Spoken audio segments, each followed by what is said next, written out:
Paved the Way podcast. I'm Seth Moa, aka SA. I'm here with Kenny Jean-Louis, aka KJL, and today we're here with a very special guest, one of the few who paved the way in Quebec basketball. Watching him growing up in Park X, he would just come there and train. You must have remember me. I was a young guy, and I appreciate your time, Mr. Kris Joesph. No problem, man. Appreciate y'all having me. Appreciate it. Merci d'avoir accepté l'invitation. On t'envoie un message puis directement t'as dit oui. Puis je pense qu'il y a beaucoup de personnes qui vont apprendre de ton histoire. So, merci encore. No problem, man. 100%. That's what it's all about, man. That's always been my thing. You know, before I know we're gonna get into it, but being able to do this, and if I'm able to help one kid, two kids, it's gonna, it's useful. So I'm glad I could be a part of it. Most definitely. Okay, so the first question is, when and why did you start playing basketball? Why? First is because of my brother Maurice, who you guys may be, you guys might have to have him on here as well, because he paved the way for me, right? So because of him, my older brother, obviously I was younger, I was following him around, and he introduced me to the game of basketball through watching NBA on NBC, watching the Jordan play in those eras, the same. I know y'all probably seen The Last Dance, so I remember watching that. I remember being a kid in my living room watching the games with him, and my love for the game just grew. You know what I mean? We used to go to the parks where there was no basketball nets, and we used to shoot in trash cans and things like that, empty out the trash cans, go in people's backyards who we didn't know and shoot under hoops till they kicked us out, stuff like that. So that's how I grew, and I fell in love with the game because of my brother Maurice, man. He's the GOAT, so shout out to him for real. Okay. And I know you went to Mont Royal High School. Yeah, Mont Royal, yeah. Yeah, and I guess that's where the Kris Joesph started, again known. Well, to be honest with you, I was not a freshman. I was in grade 7, so Sec 1. And I was, at that point in time, yes, I think I was playing for Sun Youth maybe at that time. I think I was if I'm 12, maybe I was bantam age. Right. So I go into school, and obviously I'm not, the tallest yet. I'm pretty, I'm chubby. But the thing with me is I could always dribble the ball. I could always get to the basket, but I just wasn't in shape for whatever reason. I love my mom's cooking roti and, all that kind of stuff. So I was always eating. So, going into Mont Royal, my first year, it was just fun to be able to play basketball on the team. And we played in the GMAA at that point. We weren't in the Lac Saint Louis.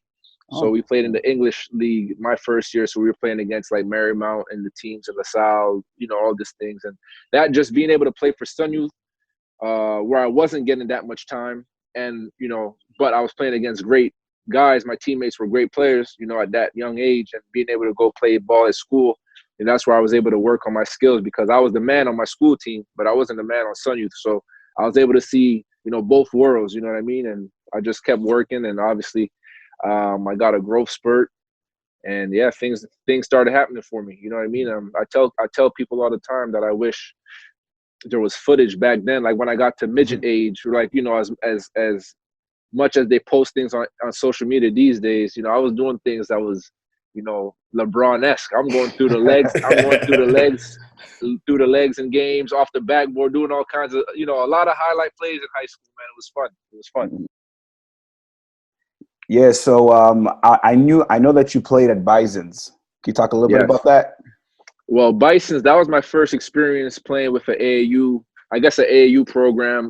We were coached by a guy named I can't remember his name. You know what I'm saying? But I can't remember his name right now off the top. That's my man though, but I can't remember his name. We played, so that was my first opportunity. That went for me. We didn't get into it, but I left Sun Youth and I ended up going to play for Dawson Community. You know what I'm saying? And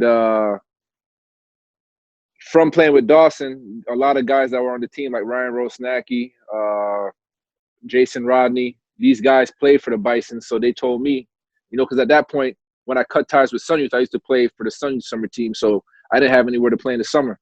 Mm-hmm. So I went ahead and I played, I went to the Bison's tryouts and I made the team.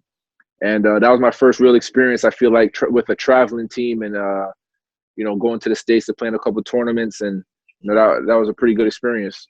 We had a pretty good team too, man. We had a lot of talent. In my time coming up in Montreal, like that crop of talent was really, really good. Ernst LaRoche, obviously, like I said, Ryan Rosnacki, Jason Ronnie, Kenny Hopkinson. We had Randy Dezou. All those guys, you know what I mean, were great players. You know what I mean. So I came up with those guys, and you know, it was real competition. You know, real competition. Okay. And what type of workout were you doing? I know you were working out with Henry and stuff. So what type of workout were you doing to, I guess, get better every day, every year? Well, you know, honestly speaking, I used to go to Henry's, but I didn't go as much as everybody else. My thing was, and what I always believed in is, yeah, we could do all these moves on a cone or a chair, but I need a defender. You know what I mean? That's how I always was. So I would rather go to the park and play, you know, 21, play 3-on-3, 2-on-2, because I need people. So yes, of course, I would go to Henry's workouts in Park X, but I wasn't going every single day. I would be lying to you if I said I did. What I would rather do is go a couple times a week, especially on the days where I think it was Friday, where I knew there was going to be a lot of people, and at the end we would play 5-on-5. So it's cool working on your game, you know, on a chair, and I still believe that to this day. But I'd rather play against a defender, because the defense, a chair is not going to react to what I'm doing. You know what I mean? And that's how kids get caught up in being robots and doing moves. And I never wanted to be that kind of guy. I like my game fluid, where, okay, I'm going to read and react to defense. Can't do that with a chair or a cone. But it was good to sharpen my skills and know what I want to do and get my handles tight and learn how to make different shots. But even making shots, you got to do it on a defender. A chair's not going to jump and contest your shot or fake at you, and now you got to react to him. So my thing was, every year, I was playing ball all year round. You know what I'm saying? During the school years, obviously there was city ball, high school ball, and at nights, Monday, Wednesday, Friday, I would play at my elementary, Bedford. We'd be inside playing 3-on-3. Tuesday, Thursdays, I'd be at Lavoie playing hoops from like 7 to 9 or whatever the case. So I'm playing ball all year round. So that's how I'm getting my stuff off. You know what I'm saying? That's how I'm getting my shit off, trying to make sure that I'm right. So that's what it was. So I can't even give you and that's my best answer to you, is I was just hooping every day as much as I can. And that's a big change that I see these days. You know what I'm saying? Like, I could drive by a court on a hot day in the summer, it's going to be empty, which is crazy to me. You know what I mean? But times have changed, and I understand that. But that's how I used to get it in. Just play ball all day long, man. And your brother was a big influence, obviously, in your basketball life. Huge. How was the competition? I guess for sure you guys would play against each other at that age, young, you know? You know, we would play a couple times because he would be at the courts as well, and probably we wouldn't necessarily match up because there would be guys who he would bring, but just being able to watch him and see what he did to succeed and be able to make it to the level that I wanted to make it to, right? Because this is a guy who put his blood, sweat, and tears into the game, and I've seen it up close and personal. I was blessed to be able to see that, you know what I mean? Because growing up where I grew up at, you know, it's obviously easy. You could be easily influenced and go the wrong way. But I had a brother, you know, who was playing ball and I was playing ball. I wanted to be like him. So it was easy to follow his footsteps. You know what I'm saying? He kind of left me a blueprint, and all I had to do was follow it, you know? So battling with him growing up was tough. Obviously, he's the older brother, and he probably won the majority of the games. But I loved it. You know what I'm saying? Push me on the ground, tell me get up, don't cry, no fouls. You know, it makes you tough. So I appreciate him for everything, no question. Okay. And at one point, you decide to go to the States? Yes. So at one point, I guess it's 2006. Again, through Henry, who I used to work out with, I had tried to leave in 2005 to go to a school named Blue Ridge Academy. I think it's in Virginia. And my mom didn't want to let me go. I guess I was too young for her to leave at that point. So after staying another year and trying to go to CPEC, I don't know if you guys are familiar or remember CPEC. It was I used to go to a school in Laval, George Vanier. That didn't work out for me. I went back to Mont Royal. So things were kind of shaky for me academically because I just was not getting what I needed out of the French system for me personally. You know what I mean? It was tough. At some point, it was tough. I was getting, I wasn't as motivated anymore basketball-wise. I felt like I did everything I could do in Montreal, and I needed to venture off if I wanted to get to my dreams of, you know, being a professional one day. So I ended up leaving for DC in 2006. I get out there and play in a summer league because, you know, I got out there maybe July, August. So I played in a summer league, and you know, they obviously, I got there on scholarship. So me playing that summer when I got there was kind of like a tryout. So so I ended up going to Carroll. They liked me, of course. They kept me. I got a scholarship to go to school for the last 2 years of my high school career. So that was lovely, man. That's we're playing in the WCAC. You know what I mean? So you got a lot of big schools. I know you had Kenny on here, and he was telling you about, some of the matchups he had where he had Quinn Cook and, Victor Oladipo and all that stuff. So it was pretty much in the same fashion for me. DeMatha was always the top dog. Had Austin Freeman, who went to Georgetown, Jere Grant, who went to Clemson, Kenny Tate, who played football at Maryland University, but could have played ball too if he wanted to. You know what I mean? So every night we're playing against McDonald's All-Americans or guys who ended up playing professional basketball. So, that was big for me. For me coming from Montreal and playing in the what's it called, NBL, against these guys and me feeling like, I've exceeded everything that I could do here. Let me see where I stand with American competition. That's always the thing. Oh, the American competition. You know what I mean? So I went to Carroll. I was probably ranked 300 and something in Canada. You feel me? Like 200 in Canada. So a lot of people looked at me like I was crazy, but I knew what I could do, and obviously I had confidence in myself. So when I went out there, obviously the intention was to go out there and make some noise and make a name for myself immediately. Most definitely. And that's what I appreciate about you, is that you went out there and you balled out and you opened doors for guys like Kemi and Kenny to go to the same school you went to. 100%. That was the whole plan. My plan in going there, as I was young, I was 16 or 17. But my intention was, okay, I'm going to do this, and hopefully it could open a pipeline for other kids to see that, there is a way. Because maybe not so much Kenny and Kemi because they knew my brother, but maybe for the next generation of guys, maybe my brother was too old for them. You feel me? But they could look to me because I'm only 2 generations ahead of them and give them the same kind of mindset that I had. Like, this is possible. That was always my thing, was doing it for the people back home, obviously for myself, but for the kids who don't believe that there's an opportunity for them. Yeah. Me doing it, seeing someone that they could touch and they could see, like you see me at Park X. Yeah. Kids see me, Kenny, they see me. I worked out with them when they were younger. We played together. So for me to be able to do that, is showing them that it's possible. And that's always been a big thing for me, is just showing the next generation that, listen, don't think that because you're in Montreal that you're stuck. It's always a way. You know what I mean? It's not easy, you know what I'm saying? Because you might need a connection here. You know what I'm saying? Not everybody has a guy like Henry Wong who helped me get to Carroll. You know what I mean? Not everybody has that, but there's always a way. There's somebody out there that has, some kind of connection.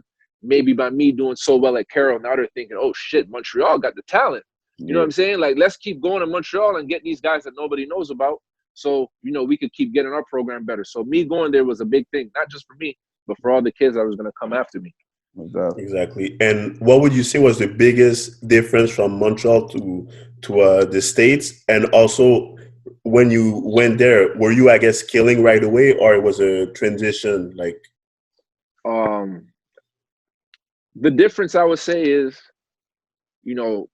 they luckily I was the same way, where everything was ball. Like, the saying ball is life is really real, because that's all I'd wake up in the summertime. I'm not thinking about nothing else. I'm thinking about, hey, let's go to the court. What time are we linking up so we can go play fives, or let's go. I'm going from Côte de Neige. I'm going to LaSalle. I'm going to Little Burgundy. I'm going wherever the hoop is at. You know what I'm saying? Whoever's playing, I'm going to go there. So the biggest difference was, obviously, these guys have like skills and strength trainers from a young age. And these are things that we don't really have access to at 10 to 15 years old, where these guys are really getting it in because they see it. They're in the States. So it's obviously a lot more in their face than it is in ours in Canada. You know what I'm saying? Or in Montreal. So they really get after it. So you can see the physicality. Some of the guys were a lot more physically developed than I was, because they were just, I got to Carroll, and I think that's the first time that I started lifting weights. And I'm 16 or 17 at that time. And that's the first time I'm really lifting weights and have a weight program and that I have to follow. So that just shows you that these guys do this since middle school, or, and they keep it going. And that's the regime.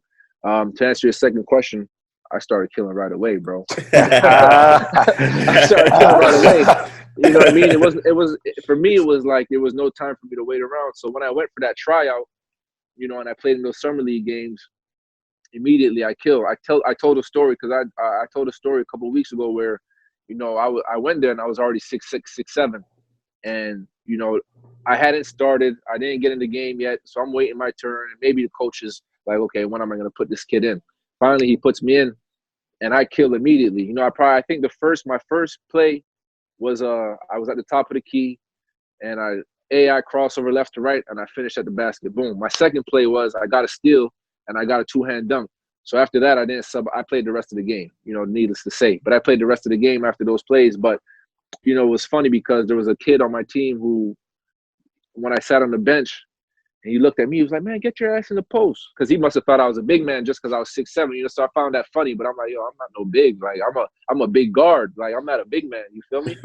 So I killed right away. I ended up, you know, obviously making the team, like I said before.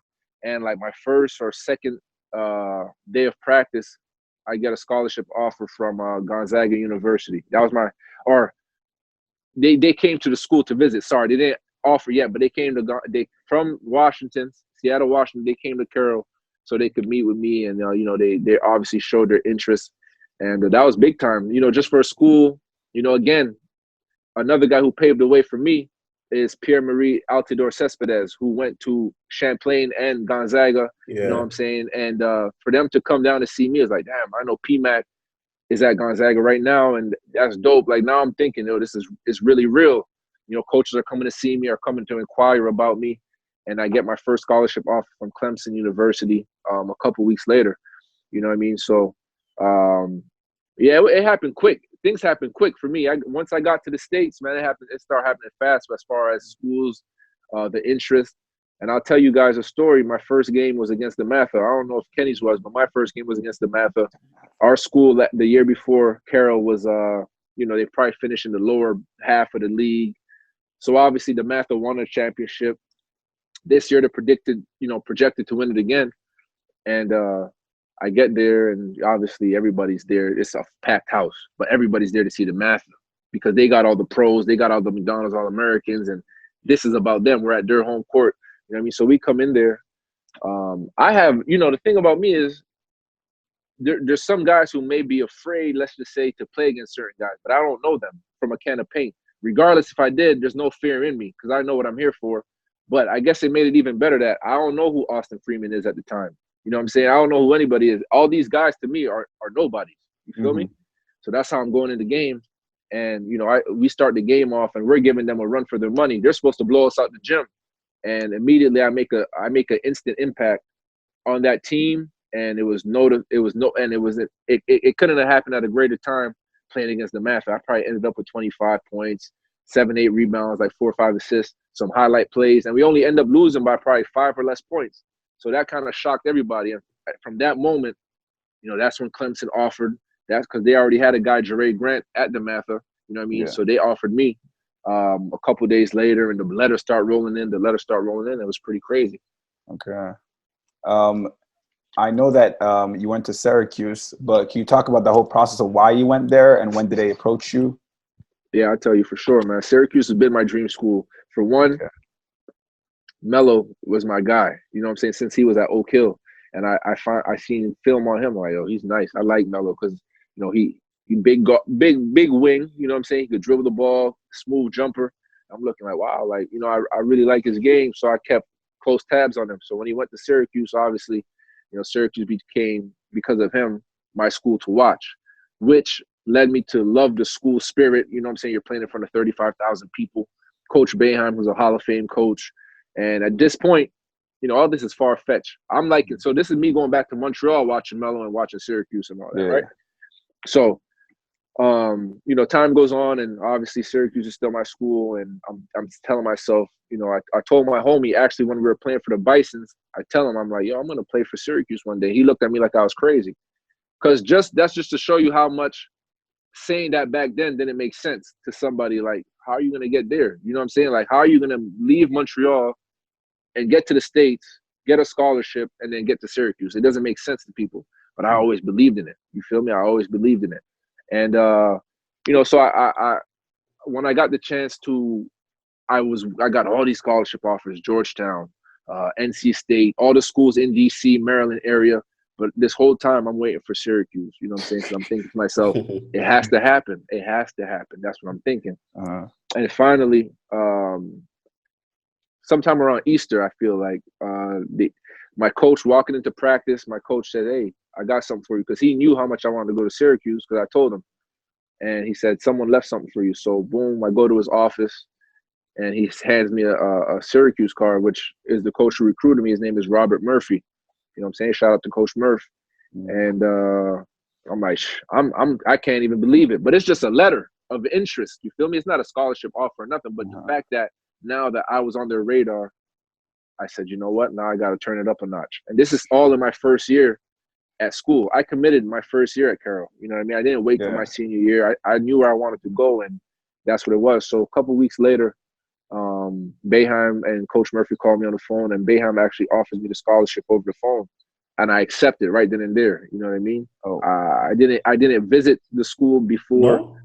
No, I didn't visit before committing. I just knew what it was. I knew what I wanted. And maybe some people would say it was foolish, but I like my chances. You know what I mean? I'm like, you know what? It's 3.5 hours away from home. My family can come see me whenever they want and come to games, because that's huge. You know what I'm saying? I've been gone for 2 years in D.C., where they only came to my graduation my last year. So I didn't want to go somewhere on the West Coast or somewhere far where they wouldn't be able to come see my games for another 4 years potentially. So going to Syracuse, being able to play for Coach Boeheim, being able to play in front of 35,000. I mean, let's forget the 35. It's like we're playing in front of 28, 29,000 on a bad day. You know what I'm saying? So that's kind of crazy. You know, so all that, you know, it made sense to me. And obviously going in there and just seeing the history that they had, and it was a no-brainer for me. Okay. And when you got there, I was playing in the Big East, playing with Johnny Flynn, playing for a Hall of Fame coach. I was all that experience your first year. My first year, man, playing with Johnny, just seeing the things he could do. Johnny, I tell people to this day, they say, who's the nicest player you ever seen? And I always say Johnny. You know what I'm saying? Because Johnny at 5'11", they list him at 6 feet, but he's really like 5'10", 5'11". And the things that he could do, you know what I'm saying? He can jump. He's a fierce competitor. You know what I'm saying? He has heart. Like, it was crazy seeing Johnny play. Like, you know what I mean? And being able to see that in front of me, and then seeing what happened where he became a lottery pick the following year or that same year. Yeah, I'm like, wow, you know, that man was special. You know what I mean? Johnny Flynn was definitely special, and obviously being able to learn from Coach Boeheim and was great as well. You know, it wasn't easy my first year. I didn't play a lot. I was behind Paul Harris. You know, they had guys that were ahead of me, and you know, I had to wait my turn. I started maybe 2 games that season.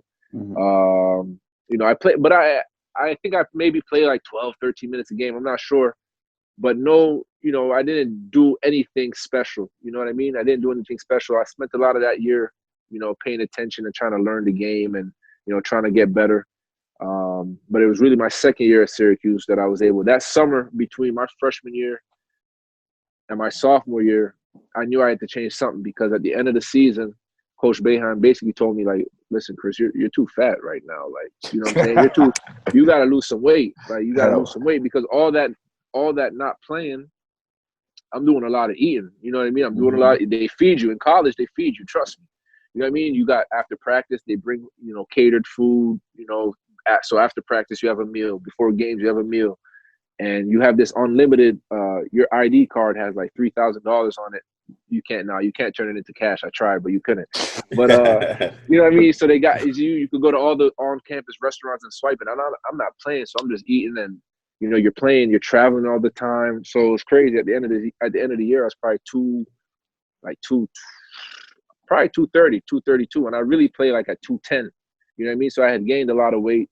So he basically told me, like, to be able to play for me, you're going to have to be able to do 2 things. You're going to have to be able to shoot the ball, and you're going to have to be able to run, because you're a wing. Like, that's what I rely on wings for. You know what I mean? To get out in the lanes and make transition baskets and transition defensive plays.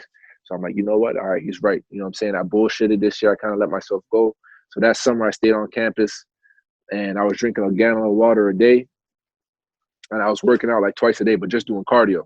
My first like month was just cardio, twice a day, just doing cardio. And that's not, nobody told me to do that. That's what I knew I had to do if I wanted to play. Because in college, you know what I'm saying, a coach might not tell you have to transfer, but what they will do is they'll recruit a guy that's you, exactly, 6'7", same wingspan, you know what I'm saying? And they're just going to recruit over you and make you, at some point, you're going to say, you know what, shit, I'm not going to play, then I got to go. I didn't want that to be me. You feel me? So I knew what I had to do. And that sophomore year, man, it was special. You know, I came back. I probably was 207. Came back like a gazelle. I could run them lanes. I was jumping higher. You know what I'm saying? I probably had a 40-inch vertical my sophomore year. So I came back killing, and I was coming off the bench now. And obviously, when Boeheim only plays 7 to 8 guys, that's his rotation, 7 to 8, and 8 is stretching it. You know what I'm saying? So they had a starting 5. It was Brandon Trish, Andy Routens, Wesley Johnson, Rick Jackson, Orenzo Nwaku, and me coming off the bench at 6, Scoop Jardine at 7, and then there was a couple guys that came in and played some spot minutes in the 8th rotation spot. Mm-hmm. And so I'm like, I'm sorry, go ahead. No, I was about to say that's the year you won 6 man of the year, Six right? Man of the year, yeah, 6 man of the year, 6 man of the year that year. So I came off the bench and I was able to see, I was able to pick my spots. I knew I was ready. And early on in that year when we played our exhibition games and our non-conference games, I was coming off the bench and making an instant impact.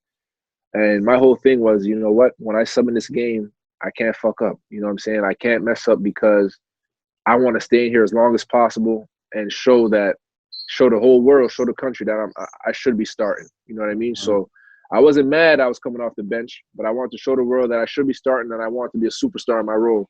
Yeah. And I was, and it ended up working out for me. And I was able to, like you said, get the Big East 6 Man of the Year honor.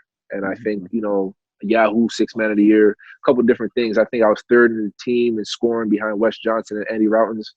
So from scoring, I think maybe 4, I can't remember what I scored my freshman year, but I made a significant jump my sophomore year. And I used to get praised by guys like Bobby Knight, Jay Billis, Jay Williams, just congratulating me on the jump that I was able to make, and them acknowledging that I could be a starter on any team in the country. And that's how special our team was, is that we had myself and Scoop Jardine who could really start anywhere coming off the bench. So that's what made us that good. How was your March Madness experience that year? My first March Madness, that year. My first experience was cool. Going back to my freshman season, I was able to play against a young Blake Griffin at Oklahoma, and that was pretty dope to see up close because obviously everybody knew about Blake. And highlight for me is I think he tried to take off on me, but I fouled the shit out of him. You know what I mean? So that wasn't happening. My sophomore year, the March Madness experience was dope, man, because obviously in the first round I was able to play my brother. You know what I mean? So that was something that was extremely special to me, and I think that's my best basketball moment. There's nothing that could eclipse that. You know what I mean? That was my best basketball moment, to be able to play my big brother in the NCAA first round. It was in Buffalo. My family came by the boatloads. You know what I mean? So it was amazing. Great for the city of Montreal too to see that 2 guys. I don't know if you guys were able to watch the game or remember that time, but I'm doing interviews with LDS, and I'm doing interviews with TSN, ESPN, First Take, doing all these things, and it's such a big thing that 2 brothers are meeting up in the NCAA tournament. You know what I'm saying? This is my blood brother, not same mother, same mother, same father. You know what I mean? Like it rarely happens like that. Yeah. So for that to be able to happen for us, for me, it was special. You know what I'm saying? It was definitely special, man. Okay. Special. That year, I remember everyone was thinking, okay, for sure he's going to the draft. He has to, he was having a tremendous year. What explain why didn't you, or what happened? That, truth be told, so that year, you know what I'm saying? Like after the season, we have our end of season meetings with our coaches, and I meet with my coach who recruited me, Coach Murphy, and then you meet with Boeheim, and you just chop it up for a little bit, and we talk and we discussed. And my whole thing was I really wanted to win a national championship. Like I said, okay, I made it to DC and went to Carroll. Now I'm at Syracuse, and I would love to win a national championship. That was how I was thinking. And so we discussed it. And, in my mind, I said, you know what? The league is right there. It's not going anywhere. And at that point in time, I'm not even looking into no draft boards or anything of that nature. I'm just like, you know what? I want to win a national championship. Coach Boeheim tells me we got Deion Waiters coming in next year, Fab Melo, CJ Fear. All these guys were a great group, a great class. So I'm like, you know what? With the guys we have returning and the guys we have coming in, we got a shot. You know what I mean? So I'll come back for my third year. You know, so going into my third year, my junior year, you know, and we're doing media day, and the question that already to start the year, the media is asking me, am I staying for my senior year? Am I going to be leaving after the season? I have no idea. I said, listen, man, I have no idea. This season hasn't even started yet, but because I guess after me choosing to return to school, I was projected to go in the top, you know, in the lottery. So the top 10 of the draft that for that season, right? So that season starts, my junior year starts off, and I do extremely well. We play against Michigan. We play against Georgia Tech in a tournament in Atlantic City. I think I get all tournament of that thing, or MVP, whichever one it was. We play. So Georgia Tech had Glenn Rice Jr., if I'm not mistaken, Iman Shumpert, a couple different guys. Michigan had what's his name, Tim Hardaway Jr. You know, they had a good little team. And I was able to, you know, get those all tournament honors, and the year keeps going, and I'm playing solid. I end up leading the team in scoring. You know, my last 2 years, I led the team in scoring. So at the end of that year, now I got to get knee surgery. I got to get a procedure done. Okay. And because after the NCAA tournament, my knee had been bothering me all year, and finally, you know, we look at it, and my patella tendon was partially torn. So I had to get it repaired. But what I wish I knew then, or what I wish was more popular, or maybe I just didn't know, was you could go into the draft hurt. I'm thinking, if I go into the draft hurt, who's gonna want to draft me, right? But during the year, I'm hearing conversations, you know, with team representatives saying, yeah, we got Kris high on our boards. You know, we don't expect him to be here past 20, et cetera, et cetera. But now I'm thinking, like, shit, I'm hurt now. I got surgery. You know what I mean? So I decided to stay in school. I did my surgery right after the tournament, maybe in April. So, May, June, August, September. Yep.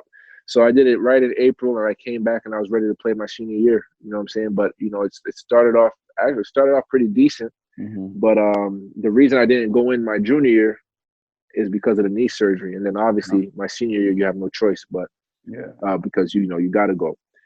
So that's how that junior year went. Okay. During your 4 years, who was the best team and your best player that you play against? Like during your 4 years, the best player that we played against.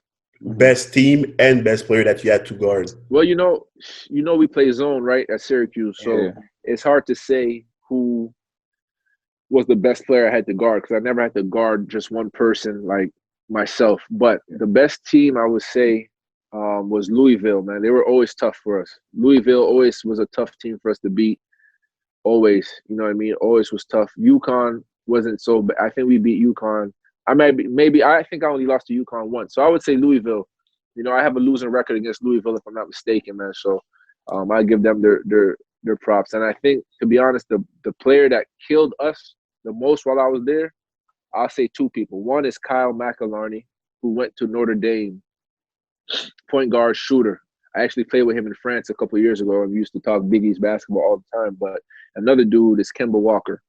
He used to destroy the zone. He used to destroy it. You know, they used to set this little inside screen for him, and he used to get into the spaces and create floater, jump shot, pass. It's dope, man. I played against playing in that real Big East, not the whatever the Big East is today, but that real Big East when I was in school, man. It was a lot of talent. A lot of guys went to the league. A lot of guys still playing pro overseas. A lot.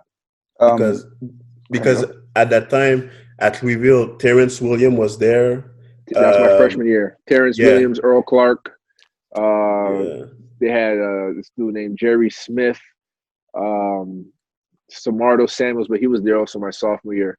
But yeah, Terrence Williams and Earl Clark were there, man. Edgar Sosa.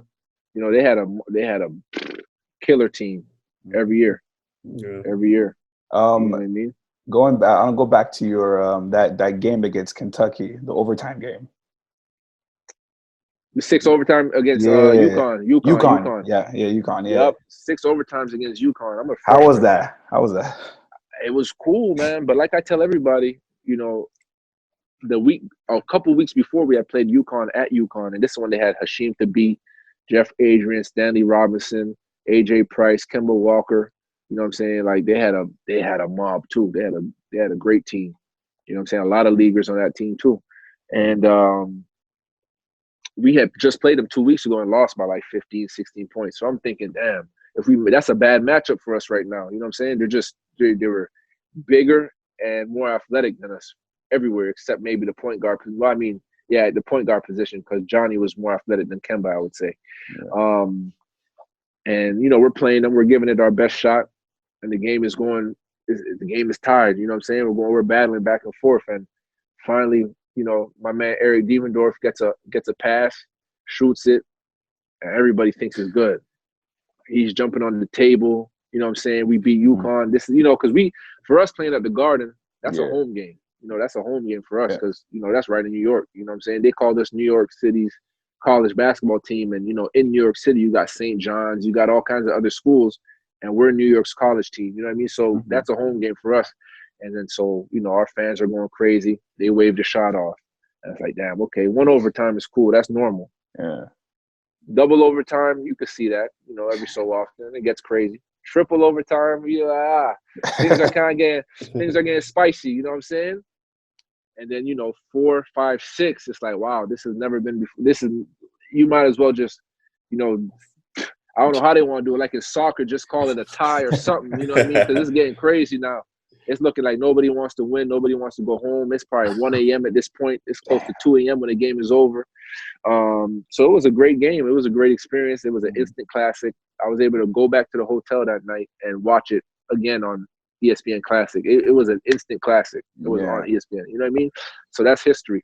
Every year around that time, you know, they'll never stop showing highlights from that game. Yeah. Like, you know what I'm saying? As a freshman, only thing is I wasn't able to play. You know, I didn't play that much. I got it in overtime and still probably played like close to 20 minutes. That's just to show you how crazy, like long the game was. You feel me? Like Johnny played like 60 minutes, something crazy. You know what I mean? Like it was wild. It was wild, man. It was wild. But it was a great experience and it was an instant classic, like I said.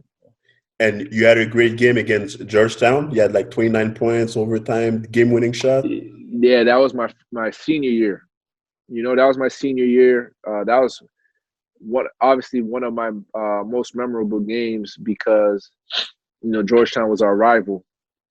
And I just remember during the game, like it was this dude who I didn't even know. He might have been a freshman on Georgetown, just talking all this shit. I'm like, damn, who's this kid? Like, I don't even know him. Like, he's talking crazy to me. Like, all right, bet. You know what I mean? So I hit a couple. I hit a couple threes. You know, I had a great game, and I definitely hit the game winner. So that was big time. You know, you always want to be able to do that. Obviously, everybody always. It wasn't like a buzzer beater where it was 3-2-1, but it was the game winning shot. You feel me? So that was a big shot. I had a couple big shots that game, and you know, even then they had Otto Porter, who ends up being a lottery pick. You know, on that team, Henry Sims. Did they have Greg Monroe? No, he left. He left before that. But you know, that was a big game for me. It's always going to be etched in my mind, and I still watch that game to this day. You know, I got my son, so we watch a lot of hoops, and obviously I'm gonna play me, you know, as well. So he knows what's going on. Yeah. So you said you got your knee surgery after your junior year. Yeah. So you went to your senior year, and you still killed it. You know. Yep. Did my thing. I got Big East first team All Big East. Honorable mention for all American and all that good stuff. You know, so I got a couple accolades, which is dope. You know, just going into being able to do that. You know, just knowing the background, knowing my background. You know, people could watch from home, and they don't really know what it is coming from Montreal and be able to accomplish that. As far as, you know, on the basketball scene, you know, this is not me going, and no shade to nothing, but this is not me going from Montreal and going to play like at LIU or something like that. You know what I'm saying? This is Syracuse basketball. This is Jim Boeheim. This is the Big East. And when you talk Syracuse basketball, you can't say Syracuse basketball without saying Kris Joesph at that time. You feel me? So, you know, that was big for me. And like I said before, when we started this thing, is to show the youth, to show the next kid with those same dreams, hopes, and aspirations that he could do it. It's not far-fetched. You know what I'm saying? I saw Kris. We just were working out this summer, and now he's back on campus killing. I'm watching him on TV. That could be me, and that's what I did it for. Yeah, you know what I mean? Yeah. And you said I know I was reading something about an article that you are the most decorated, at Syracuse. You're the most decorated Canadian, out of Canada playing NCAA Division I. How does that feel? I didn't know that until my brother told me a couple weeks ago. Oh, yeah? You know what I'm saying? I didn't even know that. So just knowing that, they said I was the most, after Bill Wellington, I was the only person to get Big East, all first team, all Big East. And I'm like, wow, I didn't even know that till he told me. So obviously that's something else that I could be super proud of, and know that I really left my mark on Syracuse University. I was able to score 1,000 points in my career, so I'm top, whatever it is, 25 in scoring and all this other stuff. And to look back at that and to think where I came from, Mont Royal High School, Sun Youth Dawson community, and to be able to do that is special. It's definitely special, man. No, you definitely paved the way. Now we have another guy from Montreal who's on the team now. And that's big. I know Q. You know what I'm saying? I was glad, not to sway the interview for me, but I'm proud of Q too, man. You know what I'm saying? Q, his freshman year reminds me a lot of like what mine did. You know what I mean? Like when something happens, he gets kind of yelled at, or he's not having the immediate success that maybe he believes that he should have, which is understandable because the kid's talented. I love him. I love the way he plays, and I can't wait for them to let him spread his wings and be able to play through mistakes and, not have to worry about looking over his shoulder every time he takes a shot. Q's going to do amazing things at Syracuse. Believe me. He's going to go to the league out of there. Believe me. For sure. How's the whole draft process after the draft process? Yeah. The draft process was dope, man. I ended up picking my agent, and I moved to Atlanta for the summer because that's where I was based out of to do my training through my agency. I knew it was at that point in time, man, the season went how it went. I still, as much as I led the team in scoring and I was the team leader and I was a big part of Syracuse's success that year, they had me, honestly going anywhere. My agent was telling me anywhere. It was no set ranks of where I could end up. He told me I could be at the bottom of the first or I could be anywhere in the second. So that's what I was going with my whole process. And, I was working. I had to work out for 20, damn near every team in the league, 20, 23, 4 workouts.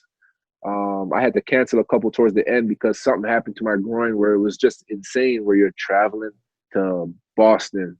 Then I was in, Cleveland. Then I might be on the West Coast. Now I'm in working out for Golden State. So you're doing a whole lot of traveling. It's cool, but it's a lot. You know what I mean? I remember working out for the Wizards, and it was me and Harrison Barnes in a workout, and he had like 2 suitcases with him full of dirty clothes.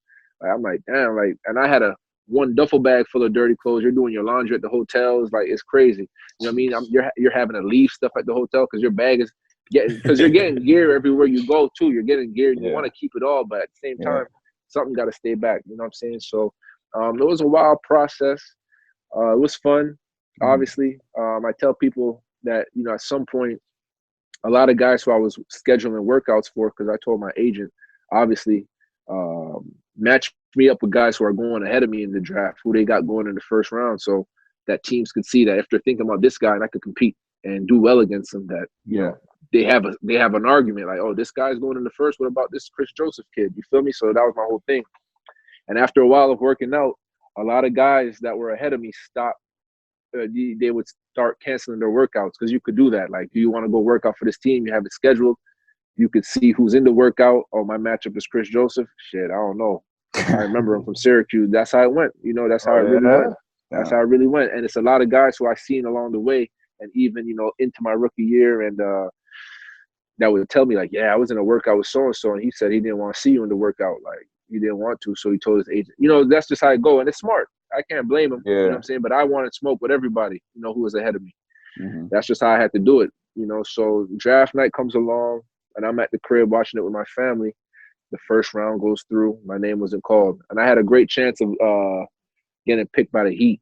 I had a great workout with the Heat, and Pat Riley was there, and obviously he had told me like he was impressed and next on the third. So they had like the 20-something pick, maybe between 25 and 30.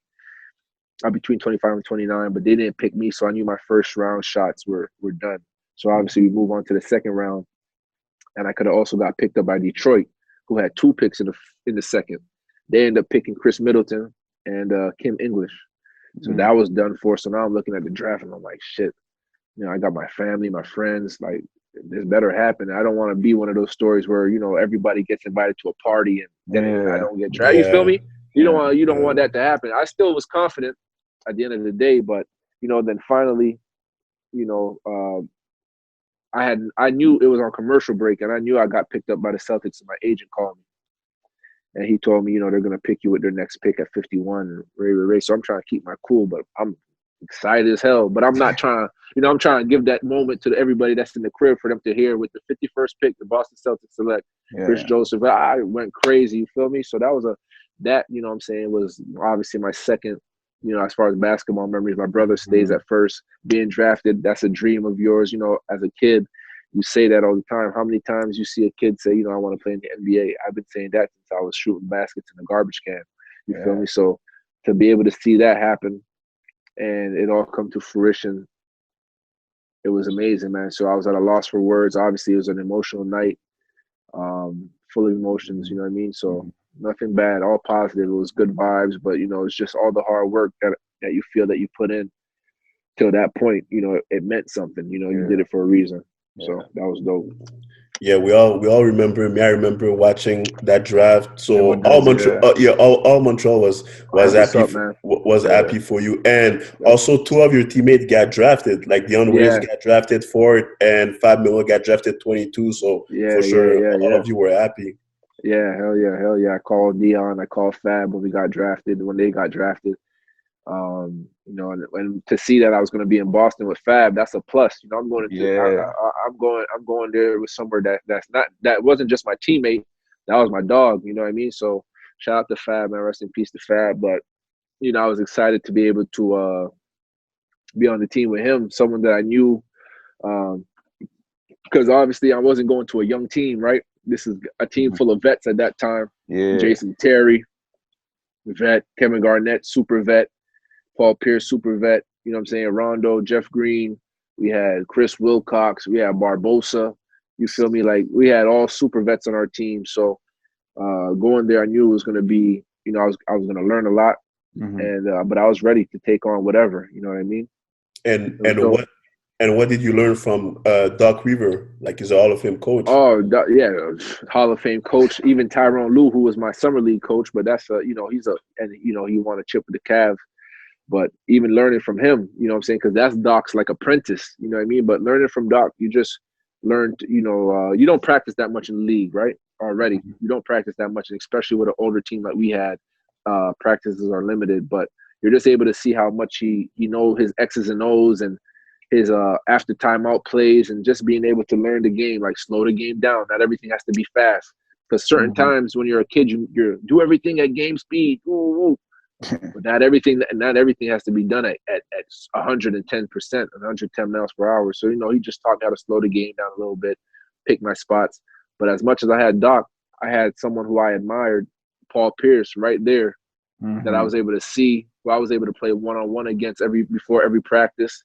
I was able to see Kevin Garnett come in and be a professional, even at 30, whatever he was, 33, 34 years old, come in every day, get his lift in, shoot a shot. Then this is before practice. Paul, same thing, working out beforehand, get his lift in, shoot his shots. Now we play one-on-one. So seeing that, I'm like, shit, what's my excuse? They got kids, family. At this point, I have no kids, no nothing. I'm chilling at home, and I'm like, I should be getting here way earlier. You feel me? So being able to learning how to be a professional in that organization is easy, because they're a top class organization. You know what I'm saying? Boston has a lot of history.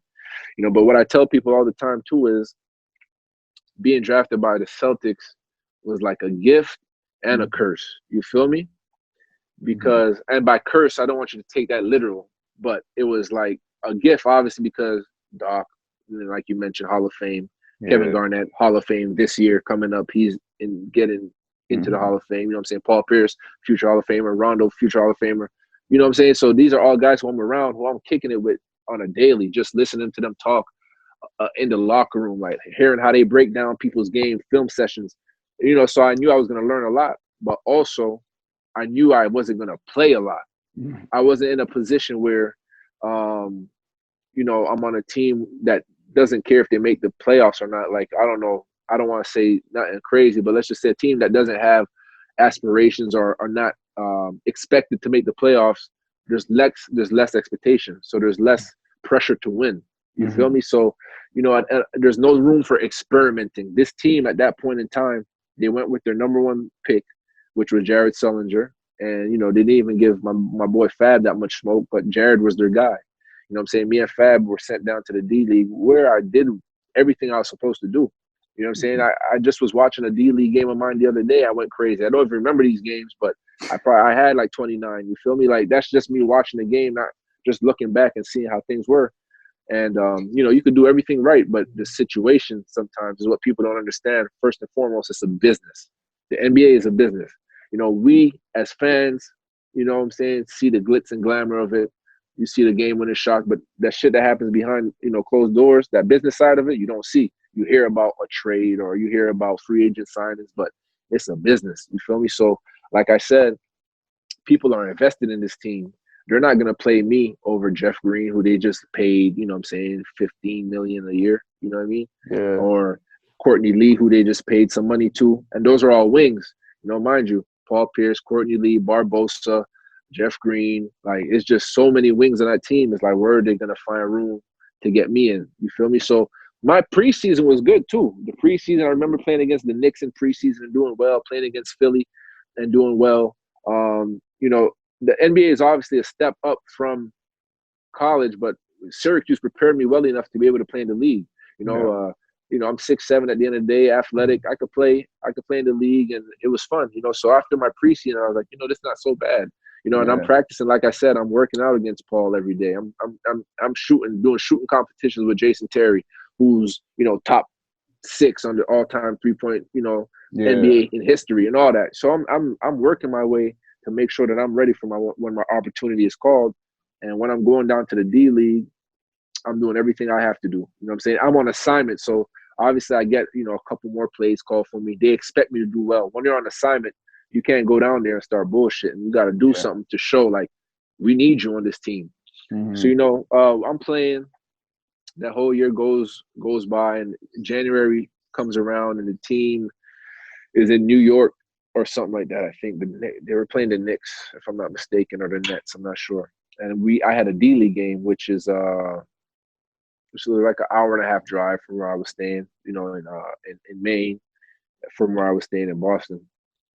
And I remember I had a game. I get back to the crib, boom, and the next day, Danny Ainge wanted me to come see him. But I'm thinking, shit, the team is in New York.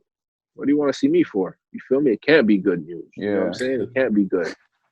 Like, if that was the case, he would have just sent me on a jet right to New York. You know what I'm saying? If it was good news, like, it's nothing to discuss. But he wanted me to come see him in the locker room. So I went to see him in the locker room. And, you know, he sat down. He's like, well, Kris, you know, we're going to have to let you go. And I'm looking at him like, okay, cool. Like, I'm just listening to him talk. And he says, "There's nothing that you did. You did everything perfect. You know, you played well with the Red Claws. You know, here in practice, you gave the guys the extra boost they needed. So everything was, you know, he's pretty much praising me for what I was doing. But at the end of the day, like I said before, it's a business, right? At this point in time, we had probably lost. We just came back from a West Coast trip where we played the Clippers, the Kings, and the Warriors. Lost all those games by 20. So now you're going into now in January, February is like when you really got to start getting into playoff mode, right? Yeah. So he's probably thinking like, yo, man, listen, we need somebody that could help us when we need help. You know what I'm saying? And maybe he just didn't feel, or him personally didn't feel like I was going to be able to do that. So, you know, when you're at the bottom of the totem pole, that's just how it works in the league, man. It's like in any professional sport, for real. But that's how it happened for me. And I think they ended up signing like Terrence Williams, if I'm not mistaken. Okay. You know, so, you know, that wasn't and it was wild because I was telling the story a couple of weeks ago When I get released, I go back to my car and I'm chilling, you know what I'm saying? I'm like, damn, I'm trying to just taking it in. Like, that really just happened to me. Like, again, glitz and glamour. You don't see that. Yeah. When and obviously I never experienced it. So I'm like, shit, this is my first year in the league and I'm already going through this, huh? Growing pains, you live and you learn, you go through it. Cool. I'm in my car. Doc Rivers calls me. I drive back to my apartment. Doc Rivers calls and he's telling me like, he didn't even know that it was going to happen. So he had no part in that happening. For him, everything was cool. That happened like on a back door, from Danny Ainge. Like he just took matters into his own hands. So, that's how that went down. So shout out to Doc for real, because he gave me a good little pep talk. And, he's a real one for sure. And a couple of my teammates called me. We still were kicking it because I stayed there for like a week, 2 weeks, and I was still going around those crib. We were kicking it, and it was normal. You feel me? I was go back to the facility to work out just before I ended up leaving, because I didn't know what the next step was for me. You know what I mean? I ended up I ended up driving back home, and waiting for the next opportunity, because at this point I'm not with Boston, so I'm clearly not with the Red Claws because I was on assignment. So now it's like I'm a super free agent. I don't know what's going to happen. And what ends up happening is I get a call to get back with the Red Claws, but strictly on a D-League contract. Yeah. Feel me? So I was like, okay, cool, I'll do that. I'm familiar with the guys. I could go back there and I'm still the man at the end of the day. I just left 2 weeks ago and I was the man. Nothing changes now because I'm not on assignment anymore. You know what I'm saying? You guys, I done built my trust with you guys and y'all know what I could do. So I go back. It's a comfortable situation. I think like 2-3 games of me being there, I get traded to the Springfield Armor in the D League. I'm like, damn, this is crazy. Like I just got traded. Like I just got released 2-3 weeks ago. Now I'm getting traded.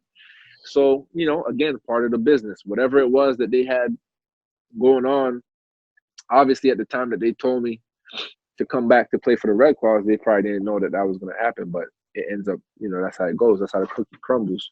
Yeah. So I go to spring. Yeah, go ahead. No, that's about how do you stay like professional mentally? And mentally with all that's happening, and that's your first year. Like how? It's tough. But I'll tell you what, Rondo gave me some great advice. He told me, because one day he saw me laughing with Danny Ainge, and I was just, that's just my personality. You feel me? I'll laugh with y'all, make jokes. I don't care if you're a player, a ball boy, whoever. You know what I'm saying? That's just me. And he tells me, he brings me to the side. He brings me to the side and he says, yo, Kris, man, like, just a little word of advice is don't get too close to these like people, management and all that, because the day that something happens to you, you're going to take it personal because you're going to feel like, shit, we just were laughing and having a blast, and now you're trading me or cutting me. I was like, yo, you know what? You're right. So from that moment on, I kept it like kind of like a distance. And I knew at that point in time, it was like, you know what? This is just part of the business. I know it's nothing personal. You know what I'm saying? I know it's nothing with me because I know what I'm capable of doing and I'm able to contribute. But between it being a business, between the situation I was in, the opportunity that I was given, there's a lot of things that have to happen for certain guys to be able to go play. Prime example is like Chris Middleton and Kim English, who got drafted by the Detroit Pistons. They go on to a team where they're not expecting to do nothing. So those guys are getting opportunity. It's like, why not put them in at the end of the day? Like, okay, we're not expecting to go to the playoffs or to be really good. Why not put those guys in the game? So these guys are playing. Chris Middleton is playing, hella minutes for the Pistons. Kim English, the same thing. But when I'm matching up with them boys in the D League, it's not showing. You know what I'm saying? We're going shot for shot. Me and Chris, me and Kim. Yeah. It wasn't no clear cut. I'm better than him or he's better than me. He just has an opportunity to play, whereas I didn't. You feel me? Mm-hmm. So that's how that worked out. And then I ended up getting, like I said, traded to the Springfield Armor. That was wild.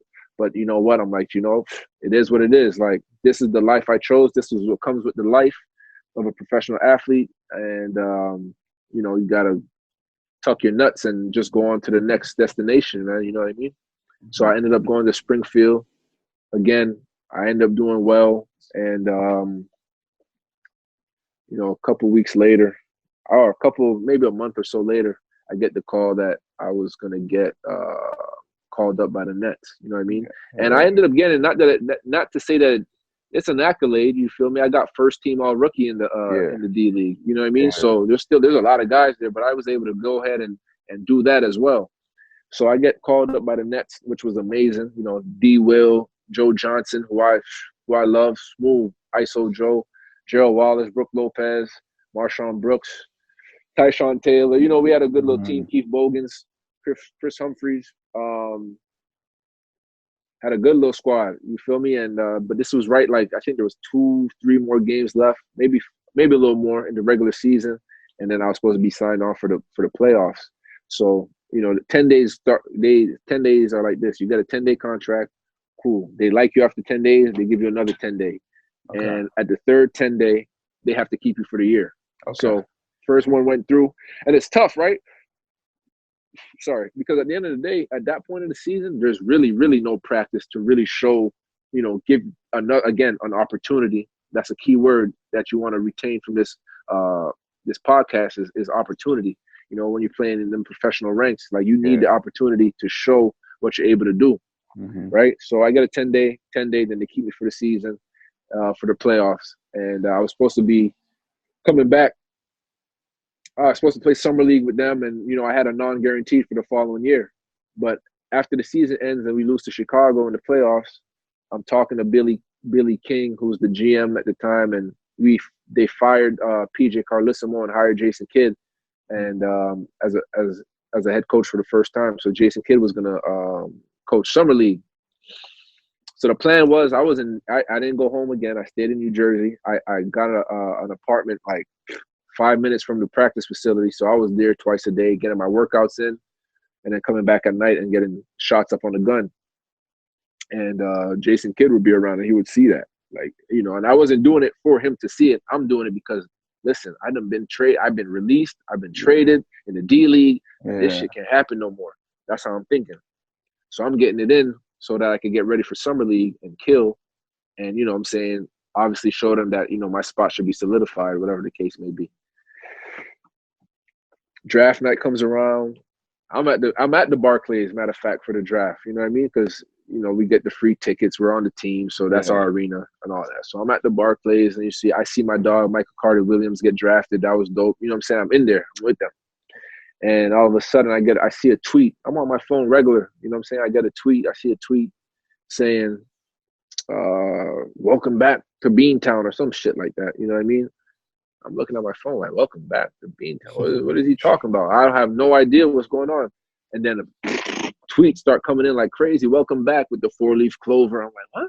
Boom. As I start getting more confused, my agent called me like, yeah, bro, they just traded you to Boston.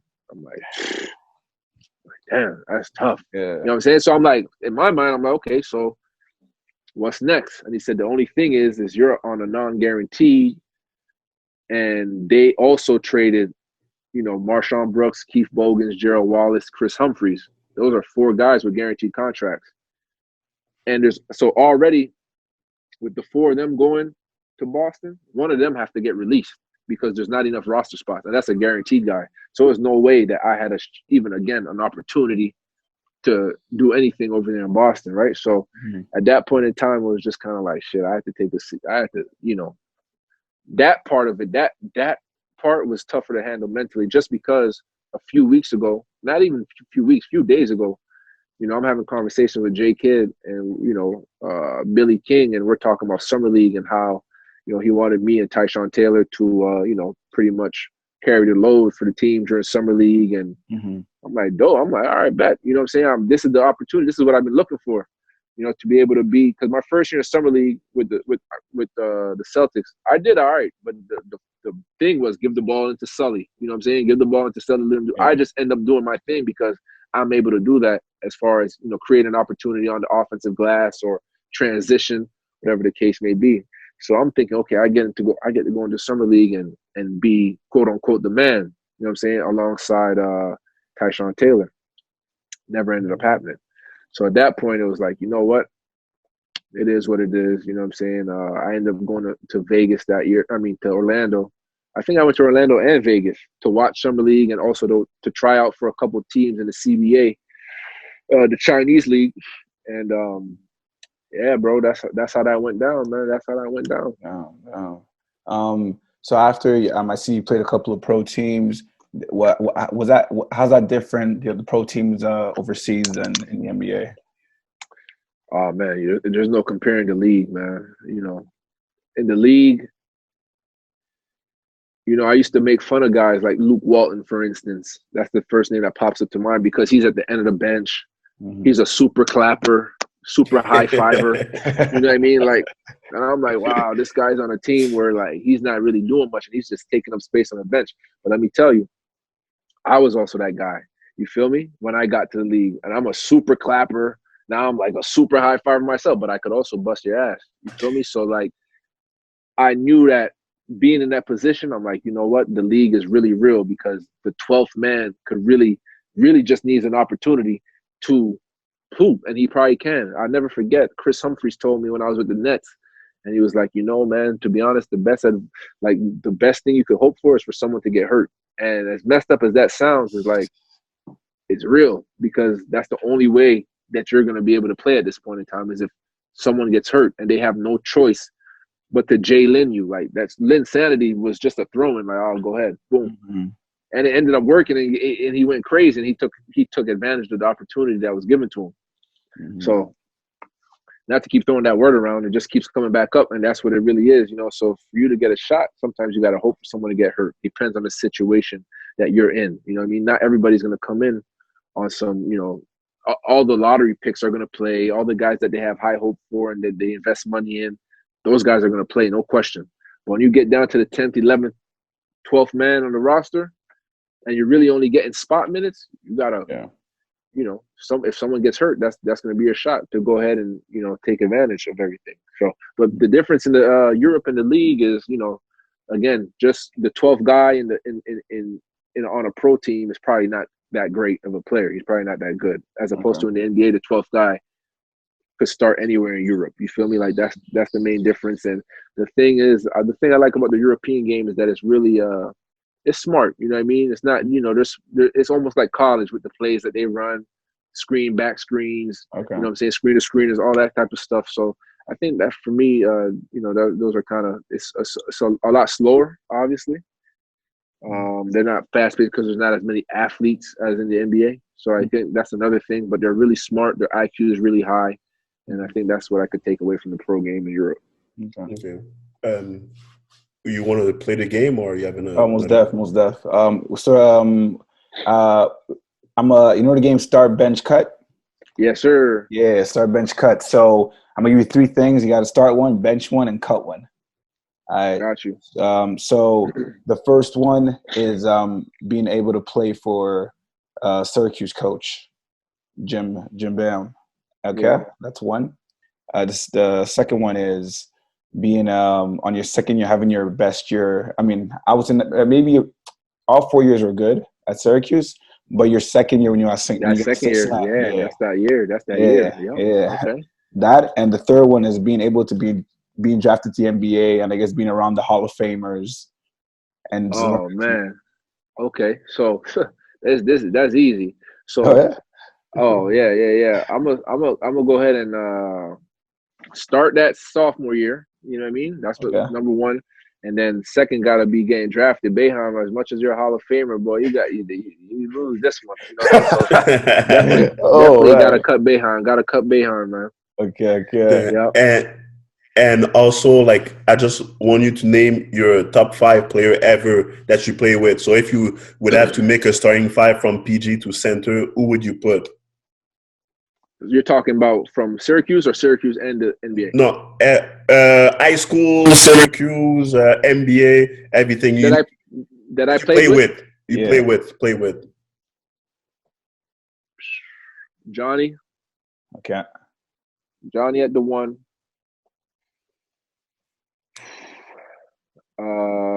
Shoot, I'm gonna have to go.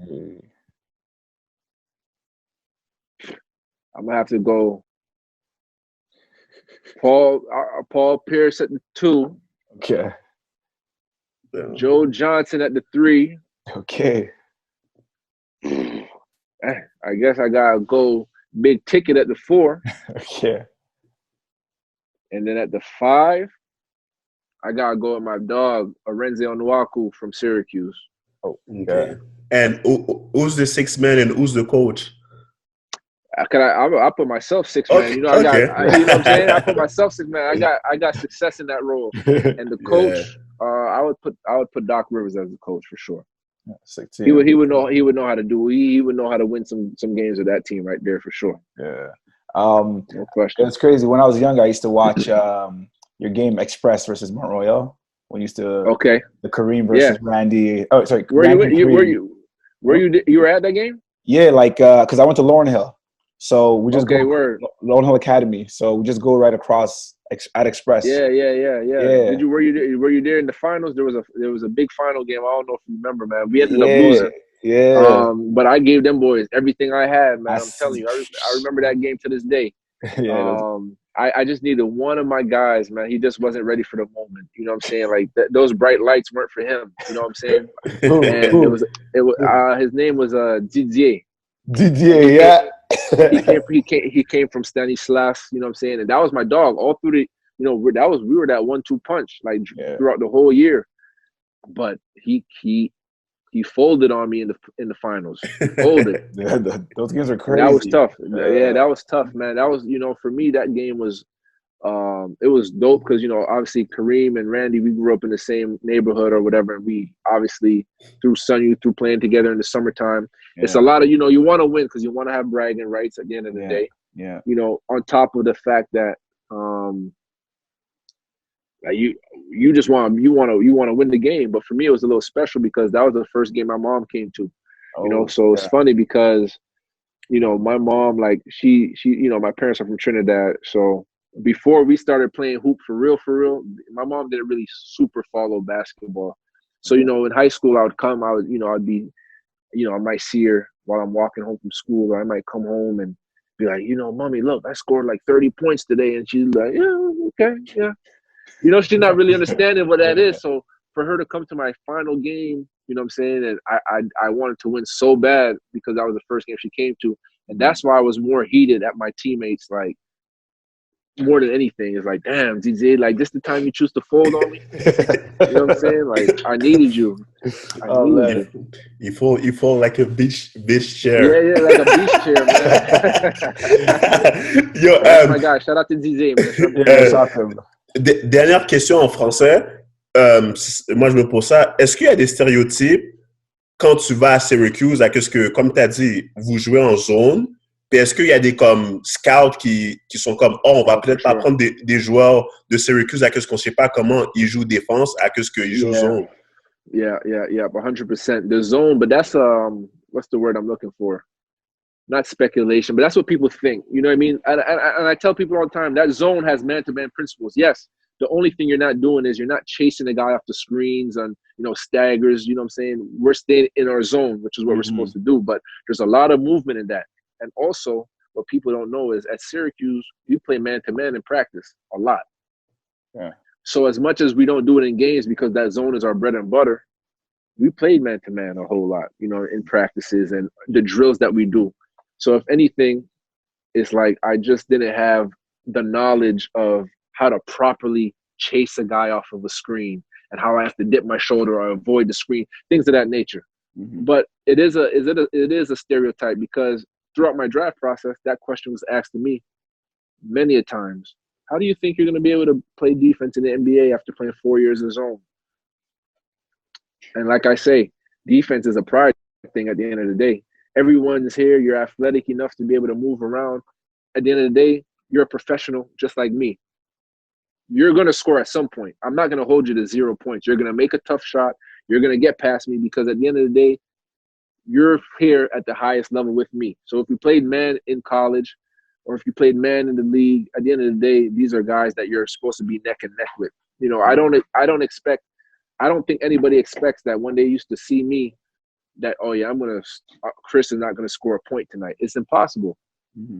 Unless I don't shoot, you know, something's going to go in, like I'm going to get fouled, like something's going to happen. So, you know, I think it's a stereotype. And like I said, you know, playing defense is more about pride than anything, man. So you're going to stick that guy and you're going to try to do your best to stop him from scoring. You know, at the end of the day, defense is what you want to do is you want to make a guy take tough shots.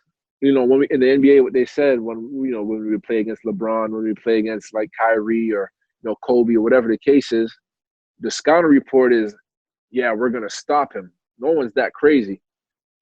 It's let's make him score 30. If he scores 30, let's make him do it by taking 20, 22 shots. Let's make it a tough night for him. Okay.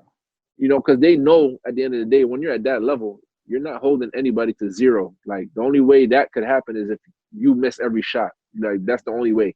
A guy obviously like Kawhi is an elite defender, and he can't hold guys to like 0 points, like for a whole game. You know what I mean? So it's just silly to think that, the zone affects you in man-to-man defense. If you have lateral quickness, if you have athletic ability, if you're a wing, like, you should be able to play defense. It's not super hard to stay in front of a guy. It's more so coming off of the screens and flare screens, not to get hit and things of that nature. Just being in the right help spots when you're supposed to be. But again, in that zone, when the ball moved, we moved. So it's the same thing. Again, man-to-man principles. So to answer your question, I think it's BS. You know what I mean? But a lot of people believe it, though, and I don't blame them. I don't blame them. Okay. Before we go, one more game I remember, I'm sure a lot of people do, is Dawson versus Page. Those were big. Yeah, those were big time. They had Ernst, man. Ernst, I give Ernst his flowers. He's one of the toughest guards to come out the city. You know what I mean? And even him, like, when he was able to go play D1, I was happy for him. You know what I mean? Because this is another guy who comes from the same kind of world that I come from. I played against him. I competed against him, and he was able to, take his talents and go across the border and do something special. You know what I mean? But we used to have them battles, man. That whole, like I said, Page, Saint Michel, Brookwood, you know what I mean? Sun Youth Dawson. This is elite guys playing. Like, for Montreal, that pool of talent, like, that was crazy at that time. You know what I mean? I think there's been a big drop off in recent years, and I think the reason for that is because kids are starting to find ways, and they're going to the States early, so the leagues are obviously watered down a little bit. Yeah. But you can't blame a kid for wanting to make that move early, because they're changing the rules with high school and clearinghouse, and there's a lot of different rules now than when I was coming, or than when I went to Syracuse. But I also went to school in the States anyway. But so they're making it easier on themselves instead of having to do the CJEP route, and then I don't even know how that works. Then you only get 2 years in college or something crazy. So again, man, shout out to Montreal basketball, 100%. Like, but them people I came up with. Whew, you just named a killer right there. Ernst was a killer, man. Trust me, Ernst was a killer, man. He was a killer. Ernst was a killer. So listen, Kris, man, we appreciate your time here with us talking basketball. And, is there anything you're doing special during this whole time, this whole pandemic is going on? Nothing special, man. Nothing special. Just waiting on the next opportunity. And just seeing how this whole thing plays out, because who knows, man? They don't know what's going on, you know what I'm saying, or when it's going to stop, when it's going to be safe again. So just playing it by ear, and enjoying the time. I'm just home anyway. And usually the summer times is when I take time to relax regardless. So I'm glad that I'm able to be home and just do what I do. Usually I come back home from overseas a little bit later than this. So to be able to be home, unfortunately, I can't be out. I can't go see my mom or whatever the case is, but it's cool. I'm home and I'm chilling. All right. So probably just a little word for anybody, any young athletes that's going to be watching this in Montreal. Yeah. I just want to tell them that, obviously, there's a lot more guys since me that were able to make certain jumps. You got Chris Boucher now, who's with the Raptors. Lou Gentz is there with OKC. You got Quincy doing his thing at Syracuse, who, again, Quincy's going to the league from Syracuse. Trust me, this next season is going to be crazy for him. It's going to be big. I just want to tell them to, keep striving, man. You know what I'm saying? It's never too late. You know what I'm saying? Just keep striving. Don't sell yourself short. You know what I mean? And at the end of the day, never expect more. Like always, let me say this. A lot of people ask me sometimes, and I'm like, listen, man, at the end of the day, there's no one that could be more disappointed in myself than I will be. You know what I'm saying? So always expect the best from yourself. If you could look at yourself in the mirror at the end of the day and say, oh, shit, I gave this shit my best shot, then cool. but don't sell yourself short. You know what I'm saying? Like, don't let anybody else ever be happier for you for your successes and more disappointed for you in your failures. You know what I mean? Failures also bring a lot of character. The road to success isn't straight. I know a lot of people heard that, but it's the truth. You know, and it's the truth, man. Look, I went through a lot in my first year being a professional basketball player. It was tough. My first year at Syracuse was tough. And when the times get tough, the first thing to do, a lot of times kids like want to turn away and go find something easy. Sometimes you got to fight through that shit. You know what I'm saying? Sometimes you got to fight through it and do it like that, man. And now everything's going to be handed to you. Sometimes you got to go grab that shit for real. So for all the kids out there, just keep working. I know it's tough right now during this pandemic, but when gyms open back up, keep working, because that's what's going to separate you from the next guy, man. Just keep working. That's all you can do. The work is going to show and the work is going to pay off. It always does. Don't cheat yourself. Treat yourself. Facts. Merci pour ton temps, man. C'est sûr, il y a beaucoup de personnes qui vont regarder l'interview puis qui vont apprendre. So, merci encore d'avoir accepté l'invitation. Merci encore. No, for sure. This is dope. What y'all are doing is dope, man. You know, if I could, you know, give you any suggestions on who you should maybe talk to. I seen that you had, I think Negus is going to be on here, or he's been on here, but obviously for sure, if you could get Big Bro Mo on here, my big brother, that would be something dope for the city. Like I say, P-Mac could be something dope too. I don't know if you had either Dwayne or Damien, you know what I'm saying, do anything, but the Buckley brothers, just from them playing and what Damien is doing now, coaching and training kids. But those guys too are guys that I looked up to that was like, yo, these guys are really nice. You know what I mean? So keep doing your thing. This is important for the next generation. Thanks. And I appreciate you guys doing this. I appreciate you guys reaching out to me. And it was a no-brainer. I had to say, oh, for sure. Of course I'll be on this, man. Like, of course, man. I appreciate it, guys. Yeah, man. Thank you. Appreciate it, man. Thanks so much. For sure. So to our listeners listening, don't forget to subscribe. Once again, I'm Seth Amoa, a.k.a. SA. I'm Kenny, a.k.a. KJL. And please stay tuned on our next episode.